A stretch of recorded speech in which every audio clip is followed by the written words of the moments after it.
The shepherd mix had no name when Ranger Jess Thomas found him near the Pine Creek trailhead.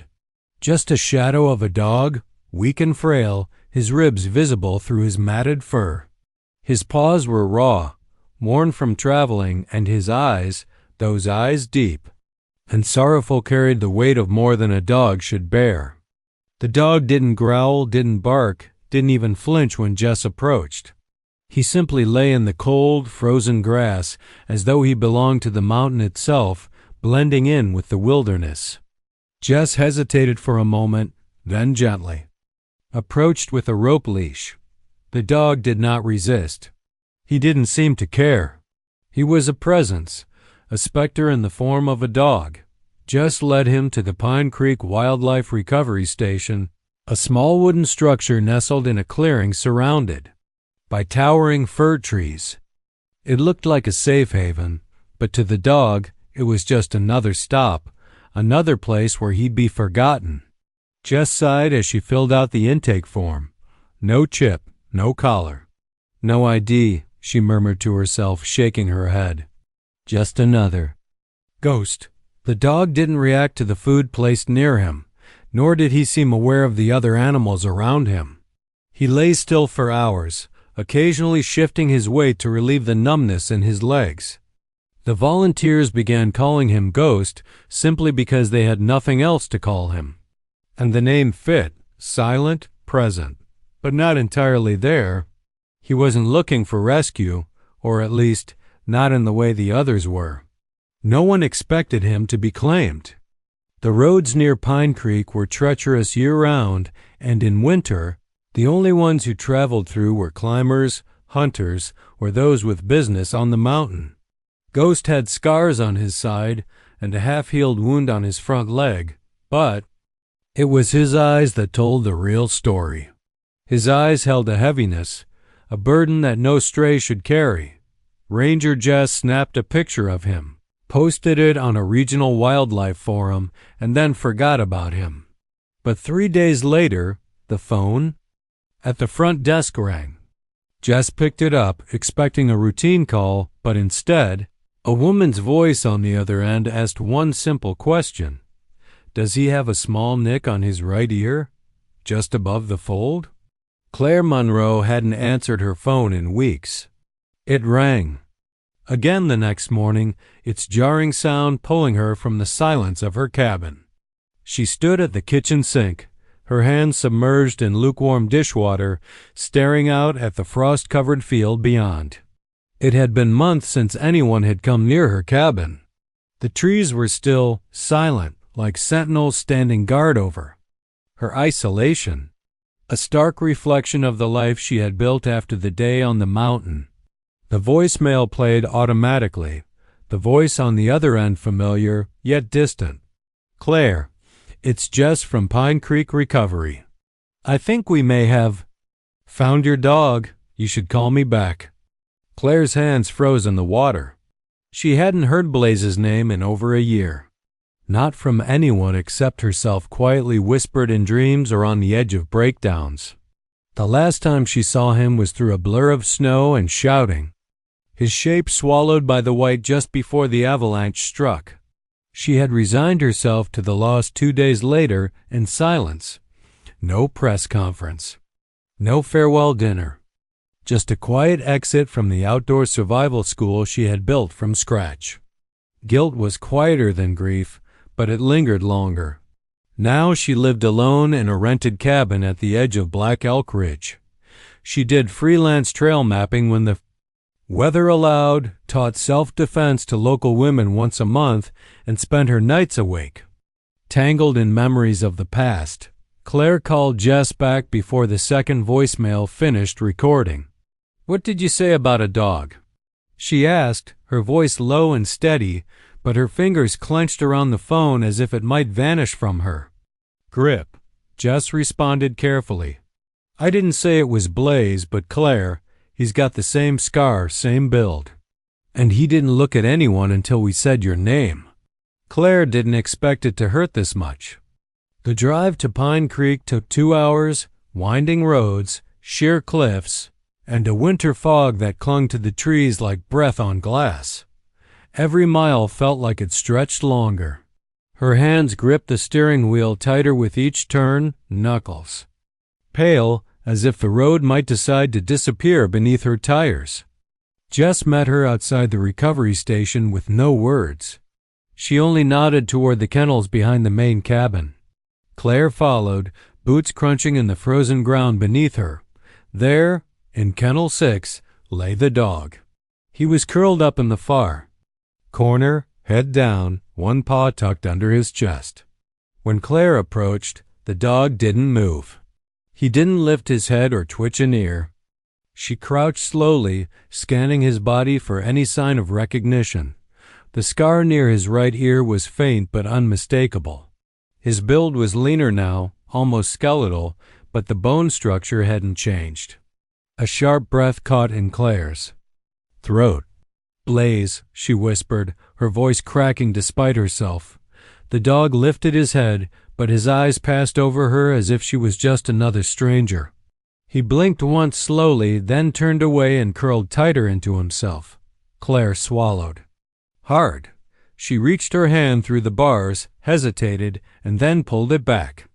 Her body wanted to rush in, to hold him, to weep, but her training held her still observing, assessing. "I'm not sure," she whispered.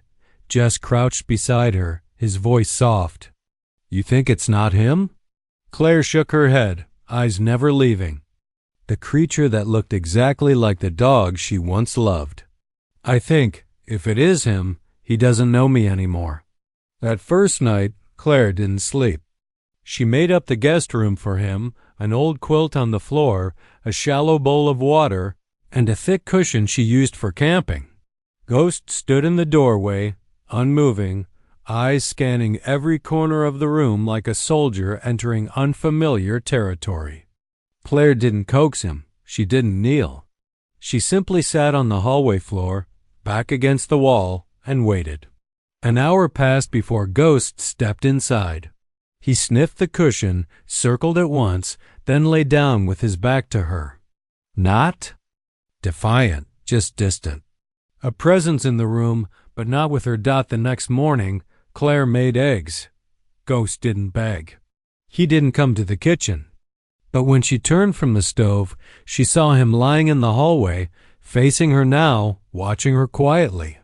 She opened the back door to let in some fresh air, tapping the frame 3 times before opening it fully. It was a habit Blaze had picked up years ago, and Claire had mirrored it, doing it without thinking. When the 3rd tap echoed, Ghost's head snapped around. He stood, ears perked, then walked slowly toward the door, looking up at her, checking the perimeter of the porch. 1, 2, 3 spots, exactly as Blaze used to do. That afternoon, Claire found him by the fireplace, not curled up, not relaxed, just lying parallel to the hearth, facing the room with his eyes half-lidded but alert. The position was textbook Blaze, how he used to nap while guarding the cabin during training camps. Claire sank to the floor across from him, her voice a whisper. "He's in there," she said softly. "I know he is, but something's keeping him locked away." Ghost didn't move, but his tail gave one slow, uncertain thump against the rug. A letter arrived in a manila envelope, handwritten. No return address. Just Claire's name scrawled across the front in pencil. She found it wedged between utility bills and an outdated fishing supply catalog. Inside was a folded sheet of notebook paper, slightly wrinkled, with crayon drawings covering the bottom third. Mountains, a dog with upright ears, a stick figure with long braids. The handwriting was uneven, block letters that read, "Hi, my name is Lena. Your dog used to live with us last winter. We called him Storm Runner. He saved my grandfather when he fell in the snow. He stayed with him all night and barked until someone came. My mom says he was probably a rescue dog before. He sleeps next to my tent and lets the little ones hold his paw when they cry." Claire read it 3 times, each time her heart sinking further. The envelope also contained a grainy photo taken from an old phone, but clear enough to recognize. There was Ghost Blaze in the snow beside an elderly man wrapped in wool blankets. The setting looked remote, tree-line thin like a high ridge. Claire's hands trembled as she flipped the photo over to read the child's handwriting. Please. Tell him we miss him. We hope he is okay. He is a good dog. Love, Lena. Ghost lay nearby on the cabin floor, chin resting on his paws. Claire watched him, her heart pressing painfully against her ribs. Is this where you've been? She whispered. Is this why you left? Claire sat in silence, the letter trembling in her hand. She wasn't ready to let him go again, not without seeing the place that had claimed a piece of his soul. Ghost didn't look at her, but his ears twitched and his eyes stayed open. His tail moved once more, slow and heavy against the wood floor. It took Claire 4 hours and a set of vague directions scrawled in the margins of Lena's letter to find the ridge. The road turned to gravel, then dirt, then disappeared entirely. She parked the Jeep beside a fallen log and hiked the last 2 miles on foot, boots sinking into late spring snowmelt, shoulders tight with anticipation. The village was smaller than she expected, a cluster of tents and cabins nestled between wind-bent pines. Smoke curled from a single chimney, and a group of children played by a stream, their laughter echoing through the trees. And there, just beyond them, stood Blaze. He was perched on a rock, eyes tracking the children like a sentinel. When Claire stepped into the clearing, he looked straight at her, but didn't move. A woman in her 40s, her braided hair streaked with gray, approached with hands weathered by work and the elements. You must be Claire, she said, her voice steady. Lena said you might come. Claire nodded, unable to speak. The woman glanced toward Blaze. We call him Stormrunner here. He came after the first blizzard last year. Just walked into camp one morning and never left. Claire watched him. He hadn't taken his eyes off her. He protects the children, the woman continued. Warns us about storms. Even pulled one of our elders from a collapsed trail 2 months ago. No leash, no command. He just knows. He was trained for that. It's what wedded together. The woman smiled gently. Ben, he's still doing it, just with us now. Blade didn't run to her, didn't whine. He stayed on his rock, still and watching, but his tail lifted slightly, just once, before settling again and fetished. Claire stayed until sundown. She sat beneath a crooked pine, watching Blay move through the camp like he'd been born there.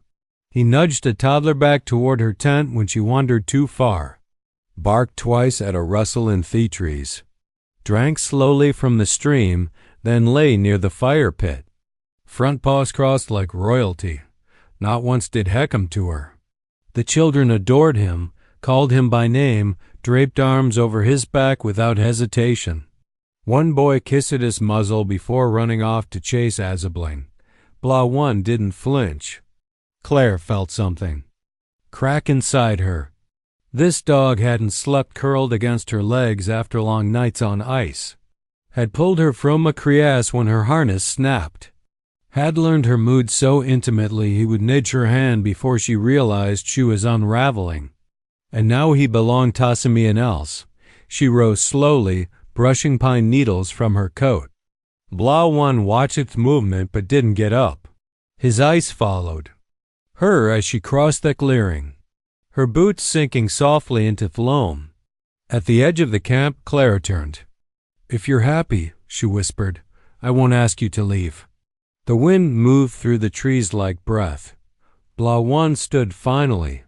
He didn't approach, didn't bark, but he watched at her go with the stillness of some Athingensian. And just before she disappeared, the bend, his tail lifted once high and strong, then dropped again like a flag at half-mast. 2 nights later, Claire returned to the ridge. She didn't tell anyone, just packed a small bag, laced up her boots, and followed Thesum Trail back up through the woods. She wasn't ready to let go, not completely. Halfway there, the fog rolled in. Dense silver gray, swallowing the path in seconds. Claire slowed, compass in hand, but even that spun oddly in the mountain magnetics. Featries closed in, unfamiliar now. Wrong. She turned twice, then again. Panic thudded against her ribs. Then she heard it. A low bark, short and sharp, ahead just beyond a split tree. "Blaze," sheckled out.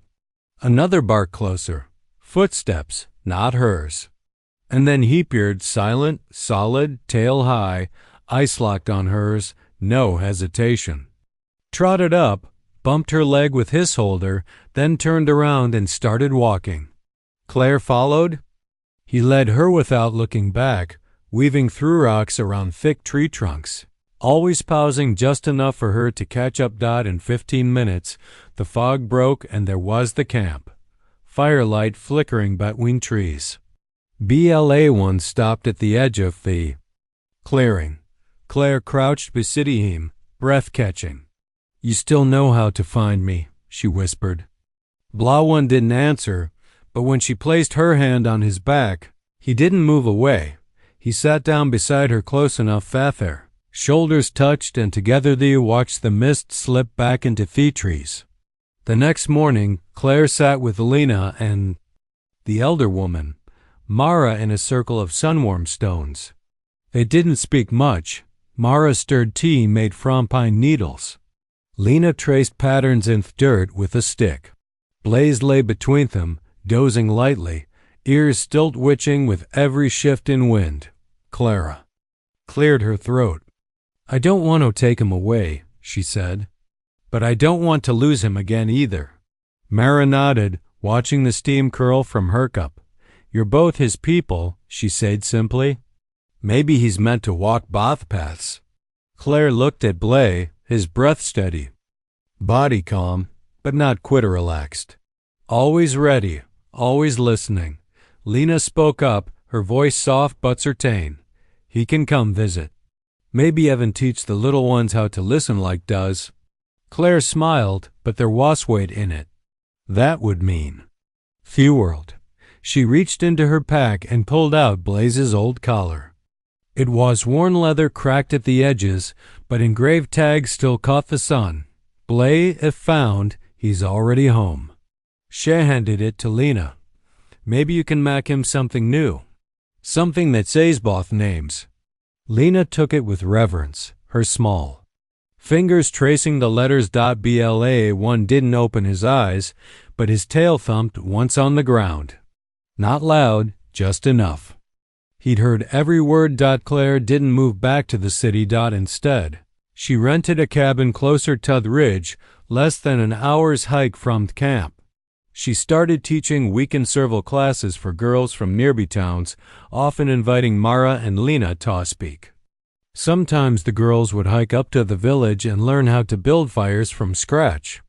Sometimes Blah-1 would waiting for them at the trailhead tail high. He never stayed long. A few nights a month he'd come to Clara's cabin. No barking, no fanfare, just ass-off knock of paws on the porch. She'd open the door and there he'd be, calm alert, eyes the same golden-brown Sheknu from the glaciers. He never stayed more than a night, but that was enough. Claire kept the old collar on her bookshelf next to a picture of Blah-1 and his rescue vest. But on the hook by Theodore, she hung the new one Lena had made. Braided rawhide, 2 tags jingling, side by side, Stormrunner and Blaze. One evening, as the fire crackled low, Claire watched him sleeping by the hearth. Same position as always, chest facing the door, ears twitching in half-dream. "You don't have to choose," she whispered. "You never did." He didn't stir, but the rhythm of his breathing, steady, deep, peaceful, told her he understood. And maybe for the first time since that avalanche, they were basically where they were meant to be. Years passed. The trail wore deeper with footsteps young and old, following where Blay once led. His visits to Clara's cabin grew fewer, his steps slower, but his eyes remained sharp, his spirit unchanged.